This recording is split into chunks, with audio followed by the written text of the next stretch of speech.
बड़ी breaking news आ रही है और इंडिया के बॉर्डर्स पर जो ताज़ा तरीन सूरत हाल है और मुसद्दका इतलात हैं। नाज़रीन इकराम, भारत इस वक्त कुछ न कुछ तो कर रहा है। नाज़रीन इकराम, हालात इंतहाई कशीदा हो चुके हैं।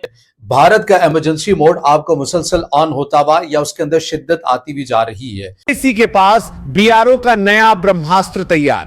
अब पहाड़ों के बीच बनी इमरजेंसी एयर स्ट्रिप पर दहाड़ेंगे रफाले और सुखोई। यानी अब दुश्मन के एयरबेस उड़ाने के लिए भारत को किसी एयरपोर्ट की जरूरत नहीं।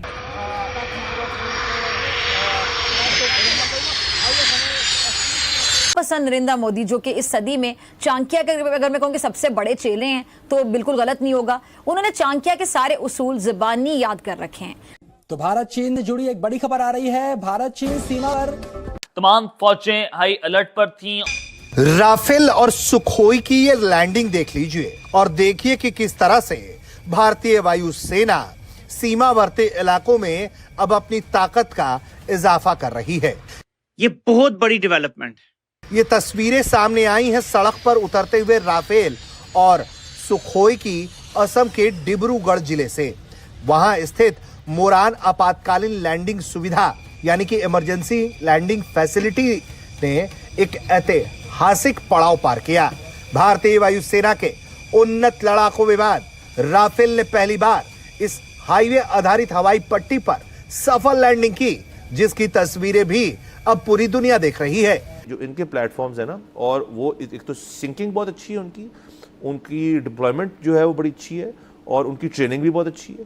जिसको तलत साहब ने अभी ब्रेक में हमें बता रहे थे कि भारत के ये बड़ी खबर आ रही है कि ड्रिल की जा रही है। क्यों की जा रही है? मोदी की जो सियासत है, मोदी के बारे में जो शायद अफरीदी भी बात कर रहे थे और सारी दुनिया में बात होती है। Sir, what do you think नोयत क्या हो सकती है? देख रहे हैं वो डिस्ट्रॉयर्स और वो जो एयरक्राफ्ट कैरियर है, सुना उस जहाज को इधर उधर कर रहे हैं, उधर डराने के लिए हमें और बताने के लिए कि हम इधर से भी आपके करना चाहते हैं।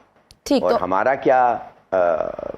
क्या ये होगा, हमारा सिर्फ एक काम है जी।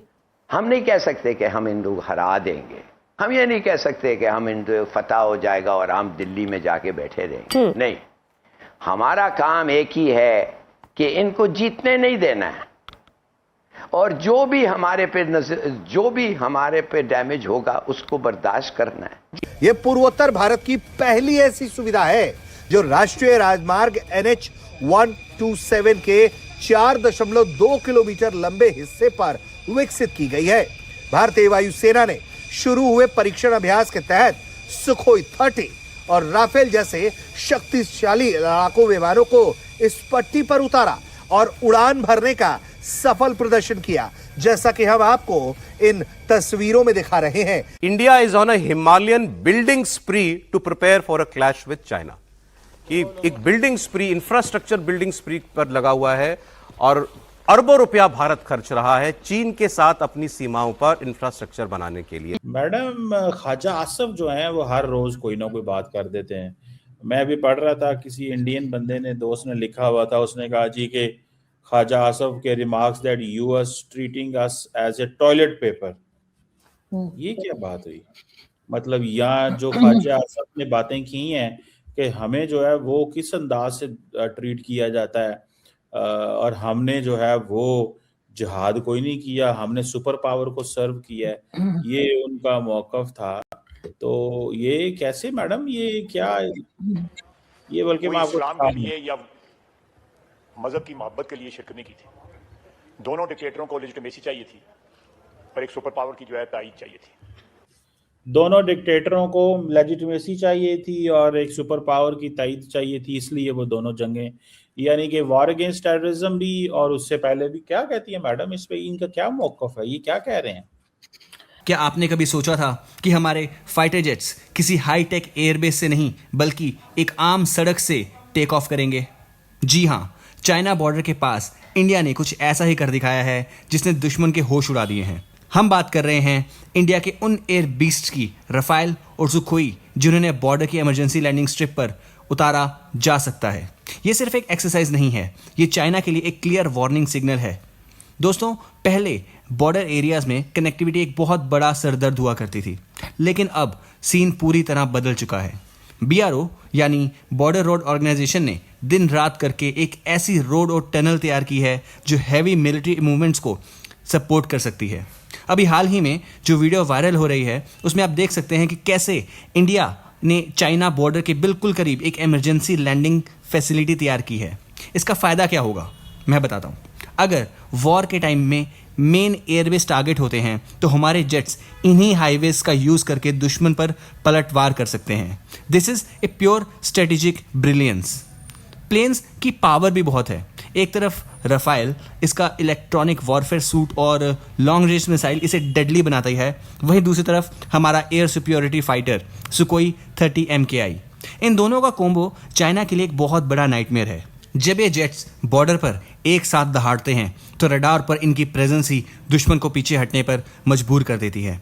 ये प्लेन्स अब सिर्फ बेस तक लिमिटेड नहीं है, ये हर उस सड़क पर लैंड कर सकते हैं जो बॉर्डर्स तक जाती है। ये सब देखकर हमारे पड़ोसी देश काफ़ी ज़्यादा परेशान हैं। पाकिस्तान मीडिया में तो चर्चा शुरू हो गई है कि इंडिया का डिफेंस बजट और इंफ्रा इतनी तेज़ी से कैसे बढ़ रहा है। वो लोग चिल्ला रहे हैं कि इंडिया अब ऑफेंसिव मोड में आ गया है। सच तो ये है कि इंडिया अब किसी पर डिपेंडेंट नहीं है।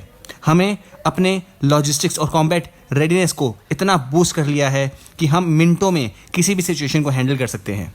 दोस्तों, भारत की इस नई ताकत पर आपका क्या कहना है? क्या आपको लगता है कि ये इमरजेंसी लैंडिंग स्ट्रिप्स चाइना को बैकफुट पर लाएगी? कमेंट सेक्शन में अपनी राय ज़रूर दें। अगर आपको वीडियो अच्छा लगा हो तो वीडियो को लाइक और चैनल को सब्सक्राइब करना ना भूलें। मिलते हैं अगले वीडियो में। जय हिंद। सर, ये मेरे ख्याल से सच बोल रहे हैं सॉरी, इसलिए कि इससे पहले भी जब कई बार हमने देखा है, ये ऑपरेशन सिंदूर से पहले भी कई पुरानी वीडियोस भी ख्वाजा आसिफ साहब की सामने आई हैं जिसमें पार्लियामेंट में खड़े होकर और उन्होंने काफी बातें ऐसी की हैं जो कि मिलिट्री एस्टेब्लिशमेंट को भी बोला है, फौज के बारे में बातें की हैं और कि कोई जंग नहीं जीती और ये तमाम चीजें वो बोलते रहे। कोई फर्स्ट टाइम नहीं है। बीच बीच में मुझे हैरत भी हो गई कि उनको डिफेंस मिनिस्टर भी बना दिया गया। हालांकि लग तो ये रहा था कि अगर कोई इस तरह से बात करेगा तो उसको किसी खास पोजीशन पे नहीं रखा जाएगा, लेकिन अच्छी बात है कि उनको डिफेंस मिनिस्टर भी बनाया गया। और ऑपरेशन सिंदूर के वक्त भी वो इंटरनेशनल मीडिया पर जब गए थे और उन्होंने बातें की थी कि जी हम तो 30 साल मिलिटेंट्स को पालते रहे डॉलर पकड़ने के लिए, हमारी गलती थी, हमें वो गलती माननी चाहिए, इस किस्म की बातें भी उन्होंने की थी। तब हमारे कई जान पहचान वाले जो हैं, जो मीडिया में भी हैं और दूसरे लोग भी पाकिस्तान से, उन्होंने कहा था इनका मीडिया में जाना बंद कर देना चाहिए, ये इंटरनेशनल मीडिया के सामने ना आए या इंटरनेशनल मीडिया पे बात ना करें, इस किस्म की चीजें भी हुई थी। हालांकि ये तो जो है बिलावल भुट्टो जरदारी ने भी कहा था कि हमारा एक पास्ट रहा है और जो कि हालांकि हमारा पास्ट नहीं, हमारा प्रेजेंट भी वैसा ही है और शायद फ्यूचर भी ऐसा ही होगा, जो गलतियां हम पहले करते रहे। और अभी भी ख्वाजा आसिफ साहब बिल्कुल ठीक कह रहे हैं कि यहाँ पे जो हम जिहाद को, जिसे आप भी कहते हैं सर वॉर ऑफ टेरर, आपसे ज्यादा कौन जानता है सर वॉर ऑफ टेरर। आप हमेशा कहते हैं हमने दहशतगर्दी की जंग लड़ी है, हमने कोई दहशतगर्दी की जंग नहीं लड़ी। हमने पैसे पकड़े थे और उसके बाद अपने लोगों को मरने के लिए छोड़ दिया। और जो जनरल परवेज मुशर्रफ थे उनका तो एक स्टेटमेंट ये भी चला था कि तकरीबन 4000 के करीब पाकिस्तानी जो है उन्होंने कहते थे कि जी उन्होंने बेच डाले कि क्या कर दिया। तो सर ये जो हम एक क्रेडिट लेते हैं ना कि जी हम टेररिज्म का शिकार हो गए हैं क्योंकि हमने वॉर ऑफ टेरर में हिस्सा लिया था, हमने वॉर